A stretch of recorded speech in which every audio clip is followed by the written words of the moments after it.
Bonjour, bien-aimés dans le Seigneur, je vous salue au nom de Jésus-Christ.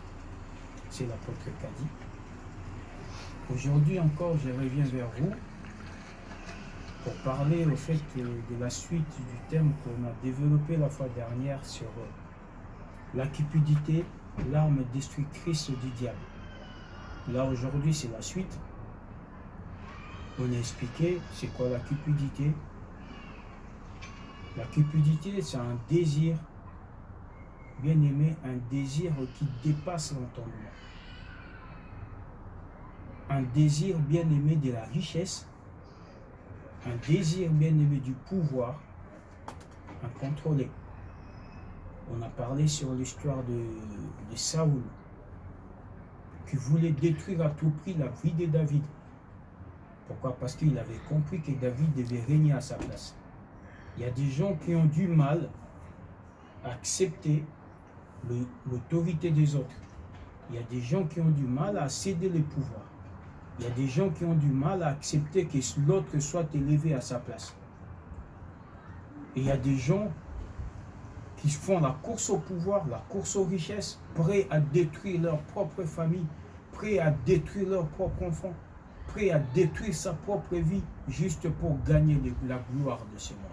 Aujourd'hui, nous allons parler de la suite, de ces thèmes qu'on a développés la semaine dernière. Bien aimé, la suite, nous allons lire directement dans le livre de Esther 3. Nous commençons par le verset 1. Après ces choses, Esther 3, verset 1. Après ces choses, le roi Assuérus fit monter au pouvoir Aman, fils d'Amedata, la Gagite. Il éleva aux dignités et plaça son siège au-dessus de tous les chefs qui étaient auprès de lui.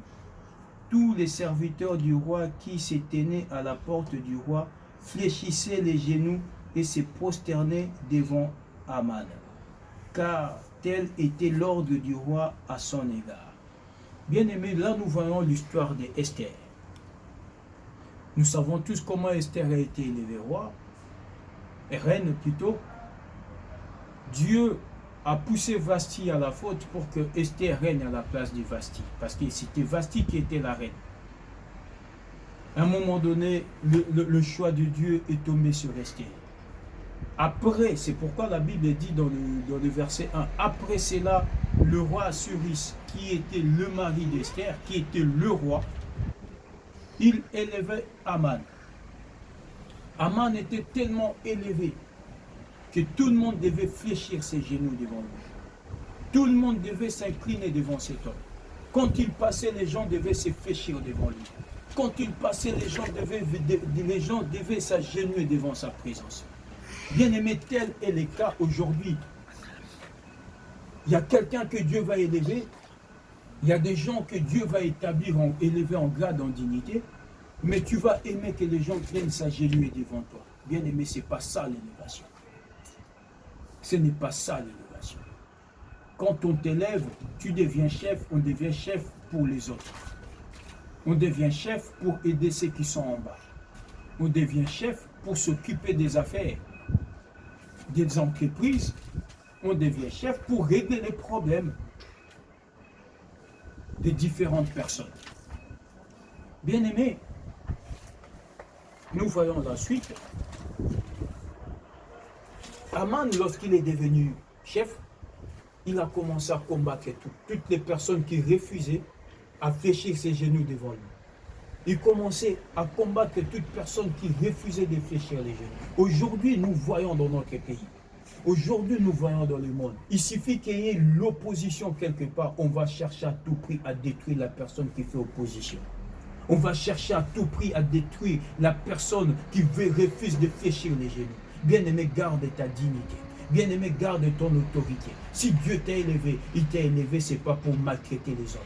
Si Dieu t'a élevé, il t'a élevé, c'est pour donner la solution à des personnes qui sont en bas de toi ou au bas de l'échelle. Aman devient roi. Plutôt, Aman devient, et il était élevé. Parce que le roi l'a élevé. Mais qu'est-ce qu'il a fait? Il a commencé à maltraiter toutes les personnes qui étaient au bas de l'échelle. Bien aimé, la cupidité. La cupidité. Quand on devient roi, on devient chef, on devient une autorité. Et quand on voit d'autres personnes qui cherchent à grimper, bien aimé, on cherche à tout prix à détruire toutes les personnes qui viennent en bas. Et ça, c'est pas bon. Et ça, c'est pas ce que Dieu veut que les enfants de Dieu se comportent. Bien aimé, Aman, tout le monde qui passait devant lui, tout le monde devait fléchir les genoux. Tout le monde devait s'incliner. Aujourd'hui, nous voyons même dans nos familles, tu vas voir, il n'y aura qu'une seule personne qui sera élevée. Tout le monde sera au bas. Tout le monde va être au bas de l'échelle. Chaque matin, il est là, on bosse, on patron, mon pa ou mon konzi, tout le monde vient. Oh, moi, mon fils manque à manger. Moi, mon fils, il doit payer les frais scolaires. Moi, mon enfant est malade. Je dois chercher l'argent pour le ramener à l'école. Bien aimé, pourquoi il n'y a que toi qui dois être élevé dans ta famille? Pourquoi pas les autres? Si tu vois de telles choses arriver dans ta famille, sache que le diable est en train de vous maltraiter, de fléchir vos genoux devant lui.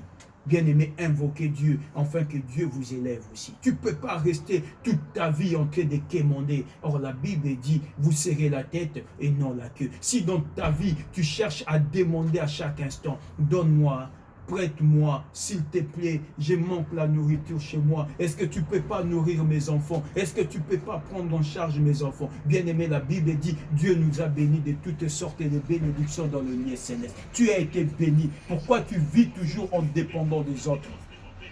Vous serrez la tête et non la queue. Pourquoi toi, tu es toujours la queue? Pourquoi tu n'arrives pas à être la tête aussi dans ta famille? Pourquoi tu n'arrives pas à être la tête aussi, bien-aimé, dans ton entreprise? Pourquoi tu n'arrives pas à être la tête là où tu vis? Tu es toujours le dernier. Tu es toujours la queue. Tu es là en train de demander. Même du sel. Chose étonnante. Même du sel, tu manques comment payer du sel. Tu dois demander aux gens, donnez-moi du sel. Donnez-moi à manger. Donnez-moi du pain. Mais pourquoi ces gens, ils sont bénis? Pourquoi pas toi? Parce que la personne qui a été élevée dans votre famille est en train d'utiliser les chances que Dieu avait disposées pour tout un chacun de vous. Cette personne, soi-disant, vous venez demander de l'aide auprès de lui et c'est lui qui utilise vos chances. C'est lui qui utilise vos bénédictions. Comme vous êtes dans l'ignorance, vous croyez comme si c'est lui qui est béni. Mais en réalité, ce n'est pas lui qui est béni. Il y a des gens dans ce monde qui disent « Dieu m'a béni ». J'ai toujours dû poser cette question. Si Dieu devait descendre et que nous tous, nous puissions voir vraiment Dieu qui est là, en train de poser la question à tout un chacun. Tu dis, c'est moi qui t'ai béni. Est-ce qu'en réalité, c'est moi qui t'ai béni? Bien aimé, nous allons voir qu'à 90% des gens qui disent que Dieu m'a béni, en réalité, ce n'est pas Dieu qui les a bénis. Ils se sont enrichis autrement. Ils se sont enrichis en sacrifiant la vie des autres. Ils se sont enrichis en utilisant les bénédictions des autres personnes. À chaque fois que tu vas aller demander de l'argent à ton oncle, soi-disant c'est lui l'homme le plus béni de la famille, quand tu demandes, il te donne de l'argent. En retour, il retire le meilleur qui est en toi. En retour, il retire la bénédiction qui est en toi. En retour, il retire, bien-aimé, la richesse de tes enfants. Voilà pourquoi tes enfants ne sont jamais bénis. Voilà pourquoi ton mariage n'arrive pas à prospérer. Voilà pourquoi toi, tu n'arrives pas à aller de l'avant. Arrête cela. Cherche à être dépendant. Arrête de dépendre des gens. La personne qui te donne, la personne là utilise ta chance. La personne qui te prête, cette personne est en train d'utiliser ton étoile. Bien-aimé, tu devais être une personne bénie en cet instant. Tu devais être une personne qui devait être élevée en grade et en dignité. Pourquoi tu ne l'es pas? Malgré il y a eu des promesses qui ont été faites sur ta vie. Malgré il y a eu des promesses, il y a eu des prophéties. Pourquoi ces prophéties n'entrent pas en exécution? Parce qu'il y a quelqu'un qui utilise ta bénédiction. Parce qu'il y a quelqu'un qui utilise ton élévation. Aujourd'hui, je te demande, bien-aimé, élève-toi. Prie Dieu, afin que ton étoile brille pour ton intérêt, pour l'intérêt de ta maison. Et non pour les intérêts des autres. Nous allons continuer. Toujours dans le livre d'Esther, quand on descend dans le verset 8, bien-aimé. Que dit le verset 8? Alors Aman dit au roi Assyrus, il y a dans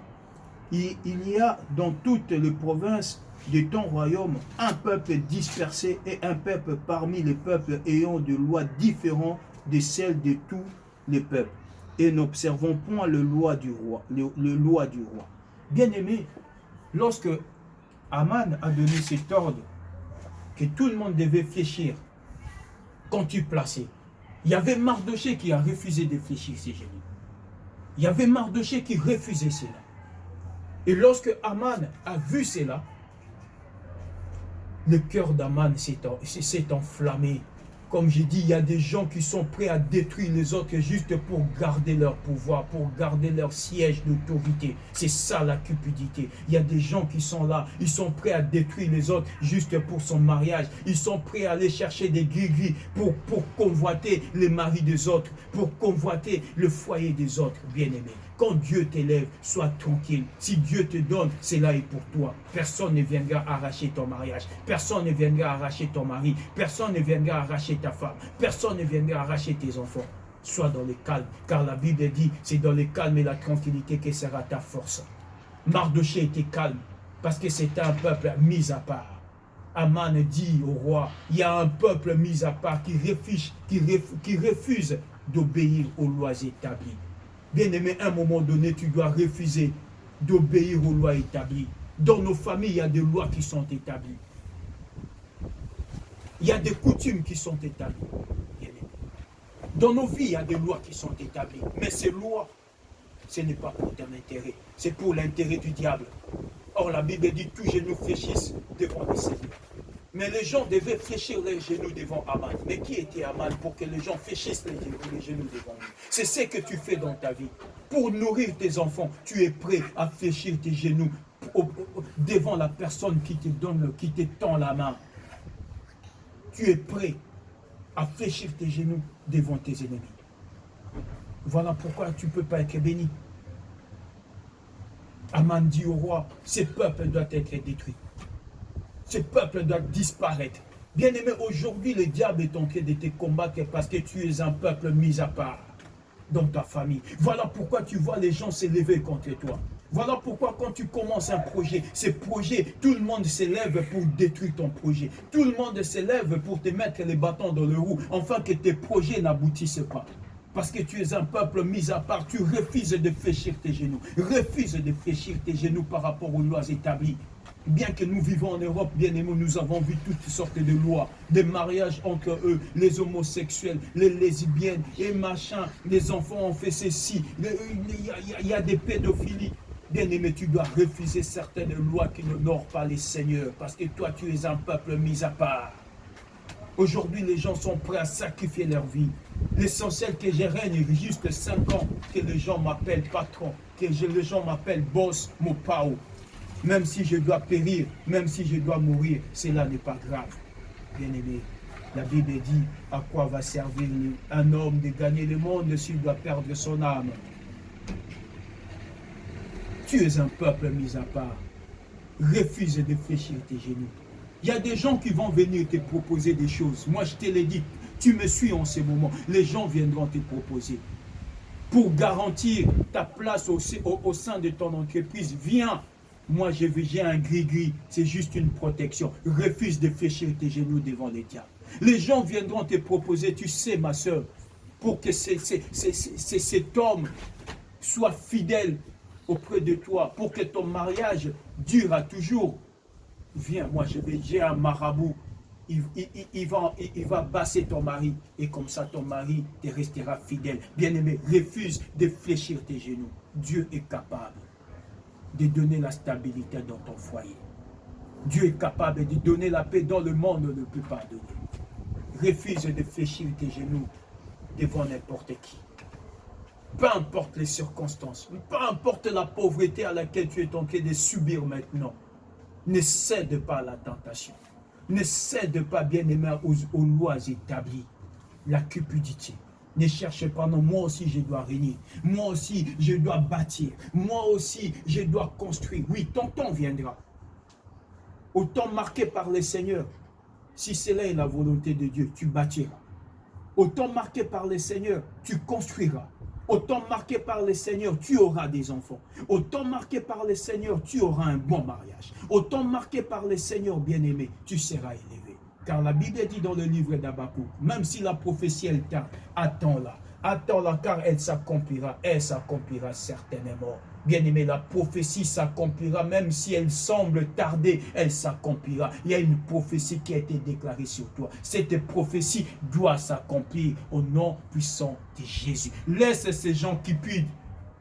Leur cupidité les amènera à la chute. La cupidité de ces hommes les amènera à la chute et à la destruction.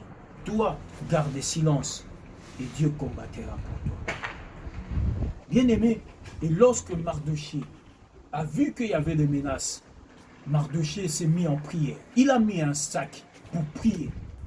Bien-aimé, quand tu vois les menaces arriver dans ta vie, prie le Seigneur. Lorsque tu vois le problème arriver, prie Dieu. Ne cherche pas de solution ailleurs, parce qu'il n'y aura pas de solution qui viendra d'ailleurs. La solution viendra de l'Éternel.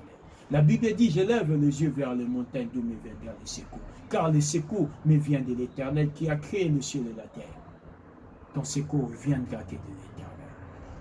Mardochée, il a mis un sac. Il a commencé à gêner. Parce qu'ils avaient des parentés avec Esther. Esther, on l'a rapporté à Esther que voilà, il y a ton oncle qui a mis le sac. Voilà, c'est un déshonneur pour la famille, car toi tu es reine. Voilà maintenant ta famille est en train de vivre dans la poussière.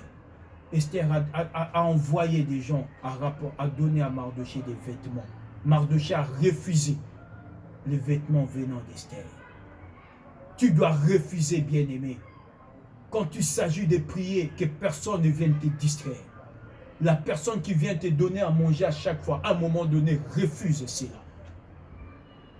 Place ta confiance en l'Éternel. Quand il s'agit de gêner, gêne, afin que ta situation change. Quand il s'agit de prier, prie, afin que Dieu te donne la solution. Et après cela, Esther a compris que Aman cherchait à détruire tout un peuple. Le combat, ce n'est pas toi. Le combat, parce que le diable veut détruire toute ta famille. Le combat, ce n'est pas toi, c'est parce que le diable veut détruire tes enfants. Quand toi, tu pries, tu protèges tes enfants. Voilà pourquoi toi, tu deviens la cible du diable. Le combat, ce n'est pas toi. Le combat, c'est parce que le diable veut détruire tes parents. Mais quand toi, tu pries, ta prière protège tes parents. Car la Bible dit, crois et tu seras sauvé, toi et ta famille. Par ta prière, par ta croyance, ta famille est sauvée par la grâce de Dieu. Voilà pourquoi toi, tu deviens la cible. C'est pourquoi aujourd'hui, je t'exhorte, bien-aimé. Sois un peuple mis à part. Ne tombe pas à la tentation, au désir de ce monde. Toi qui vis dans l'Europe, toi qui vis aux États-Unis, au Canada, toi qui vis en Afrique parce que tu as eu un poste, tu te permets maintenant, tu vas avoir un deuxième bureau, un troisième bureau. Ça, c'est les désirs du monde. Et c'est la cupidité. C'est les désirs incontrôlés. Bien-aimé, cherche à prier Dieu et Dieu te fera grâce. Et pour finir, Esther 6, 13. J'ai lu au nom de Jésus.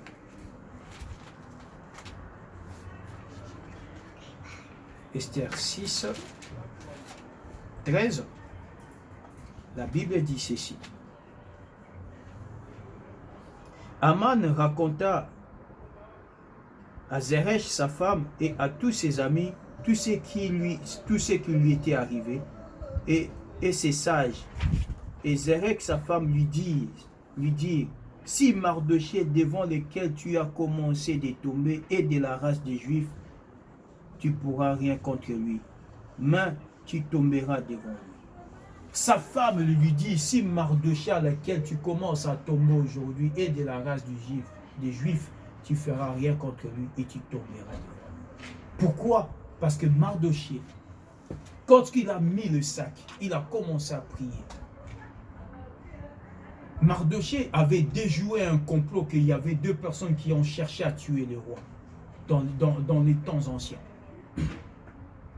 Et le roi avait oublié qu'il y avait quelqu'un qui avait dénoncé un complot, un coup d'État. Et lorsque Mardochée a commencé à prier, parce que Aman cherchait à détruire Mardochée, à détruire toute la race des Juifs, Dieu a donné au roi l'insomnie. Le roi ne pouvait plus dormir la nuit. Le roi a appelé Racontez-moi l'histoire de mon royaume. Il les a raconté l'histoire comment Mardochée a déjoué un complot contre le roi. Le roi a demandé, est-ce que cette personne, nous l'avons gratifié à titre d'honneur par rapport à tout ce qu'il a fait? On a dit non. Bien-aimé, Dieu se souviendra du bienfait que tu fais. Mardochée avait bien fait. Par sa prière, Dieu s'est souvenu du bienfait que Mardochée avait accompli. Accompli de faire de bien. Continue à faire de bonnes choses. Bien-aimé, je t'ai dit, la fois dernière, je vous ai dit, David, il a payé par les risques de sa vie pour la royauté de Saoul, mais Saoul voulait à sa vie. Il y a des gens que tu vas faire du bien dans ta vie, mais ils vont chercher à détruire ta vie. Il y a des gens que tu vas aider, mais ces gens vont se retourner contre toi. Il y a des gens que tu vas porter sur tes épaules, mais ces gens vont se comploter pour que tu tombes. Il y a des gens qui vont chercher à mettre ta tête à la poussière sans raison, juste par jalousie et par convoitise. Bien-aimé, Dieu s'est souvenu du bienfait de Mardochée. Et le roi a voulu élever cet homme. Chose étonnante, Aman qui voulait détruire la vie de Mardochée, Aman qui voulait que Mardochée fléchisse ses genoux devant lui, et lorsque Dieu s'est souvenu de Mardochée, c'est Aman qui a fléchi ses genoux maintenant devant Mardochée. Bien-aimé, Dieu poussera tes ennemis à la faute, et toi tu seras élevé. Et par cette désolation, par cette déshonneur, Aman venait rencontrer à sa femme et à ses conseillers. Voilà tout ce qui m'arrive. Sa femme lui dit, si cet homme est de la race du juif que tu commences à tomber aujourd'hui, sache que tu tomberas devant lui et tu ne pourras rien faire. Bien-aimé, si tu es de la race de Jésus-Christ, tes ennemis ne pourront rien faire contre toi. La Bible dit, tes ennemis tomberont sous ton pouvoir. Aujourd'hui, je te le déclare, tes ennemis tomberont sous ton pouvoir. Les sorciers de ta famille tomberont sous ton pouvoir. La personne qui utilise tes richesses, la personne qui utilise ton étoile, la personne qui utilise ta bénédiction. Et aujourd'hui, je le déclare au nom puissant de Jésus-Christ, il tombera sous ton pouvoir. Et toi, tu régneras. Sa femme lui dit, si Mardochée est de la race des Juifs, tu tomberas devant lui et tu ne pourras rien faire. Voilà la suite de ce que j'avais commencé. La cupidité, l'arme destructrice du diable. Par cupidité, Aman a détruit sa propre vie. Et pourtant, il était élevé. Il pouvait bien garder son élévation. Juste par jalousie, il a vu que l'autre pouvait être élevé. Il a voulu détruire sa vie. C'est une histoire que je n'ai pas pu entrer en profondeur. Faute de temps, comme c'est une exhortation, j'ai juste un peu de temps devant vous. J'ai juste extrapolé quelques versets, afin que nous puissions arriver à la conclusion. Ne sois pas cupide dans ta vie. Ne cherche pas que tout tourne tout autour de toi. Laisse aussi les autres régner. Il y a des gens, ils sont capables de détruire le mariage de leur voisine, de sa voisine, de ses frères, juste pour qu'ils règnent. Il y a des gens qui sont capables de détruire des vies des gens. Mais je prie pour que cela ne soit pas ton cas. Je prie pour que le diable ne mette pas cette cupidité en toi. Toi, tu es un peuple mis à part. Tu régneras au temps voulu. Que Dieu vous bénisse. Toi qui as suivi ces messages, que la main de Dieu soit sur toi. S'il y avait des gens qui ont utilisé ta bénédiction et ton étoile, aujourd'hui, cette bénédiction t'a été rendue au nom de Jésus. Si les gens avaient utilisé ton élévation, aujourd'hui l'élévation revient entre tes mains dans le nom de Jésus. Si tu étais la queue dans ta famille, aujourd'hui tu deviens la tête et je te le déclare au nom puissant de Jésus. Si tu étais un quémandeur, aujourd'hui les gens viendront te demander en toi. Tu n'emprunteras pas, tu ne vas pas emprunter, mais les gens viendront emprunter auprès de toi. Sois la tête, sois un homme béni. Sois une femme bénie, prospère, aille de l'avant et que tes ennemis tombent sous ton pouvoir dans le nom puissant de Jésus-Christ. Amen.